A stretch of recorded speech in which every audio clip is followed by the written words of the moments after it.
ఏంటంటే ఎట్టి పరిస్థితుల్లోనూ మాకు ఇక నార్మల్ అయినా కానీ ఆ టైం బాగాలేదు, మాకు ఈ నక్షత్రంలో డెలివరీ అవుతుందని అనుకున్నాము, అది అవ్వట్లేదు కాబట్టి సిజేరియన్ చేయాల్సిందే. జనాల్లో ఉండే పర్సెప్షన్ ఏంటంటే కావాలని హాస్పిటల్స్ సి సెక్షన్ ప్రమోట్ చేస్తున్నారు, గైనకాలజిస్ట్ సి సెక్షన్ ప్రమోట్ చేస్తున్నారు అని చెప్పేసి ఆ భయం. సో మీరు కేస్ని హ్యాండిల్ చేసేటప్పుడు సి సెక్షన్ వాంటెడ్లీ చెప్తారా, లేకపోతే based upon the patient condition మీరు చెప్తారా? Before we go head and tell the patient ఏంటంటే యు ఆర్ అన్ అబ్సల్యూట్ అంటే కాంట్రా ఇండికేషన్ నార్మల్ డెలివరీ చేసుకోకుండా ఎలెక్టివ్గా సిజేరియన్కి వెళ్ళాల్సిందే అని చెప్పడానికి కొన్ని ఇండికేషన్స్ ఉంటాయి ఆబ్స్టిట్యూషన్ పరంగా.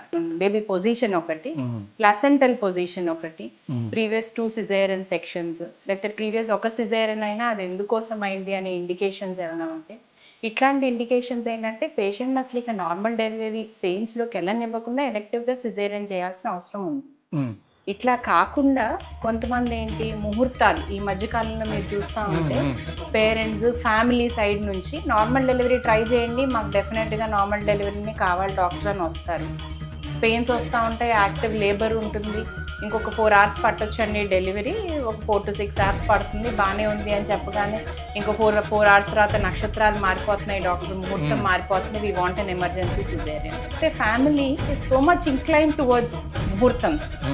ఏంటంటే ఎట్టి పరిస్థితుల్లోనూ మాకు ఇక నార్మల్ అయినా కానీ ఆ టైం బాగాలేదు, మాకు ఈ నక్షత్రంలో డెలివరీ అవుతుందని అనుకున్నాము, అది అవ్వట్లేదు కాబట్టి సిజేరియన్ చేయాల్సిందే.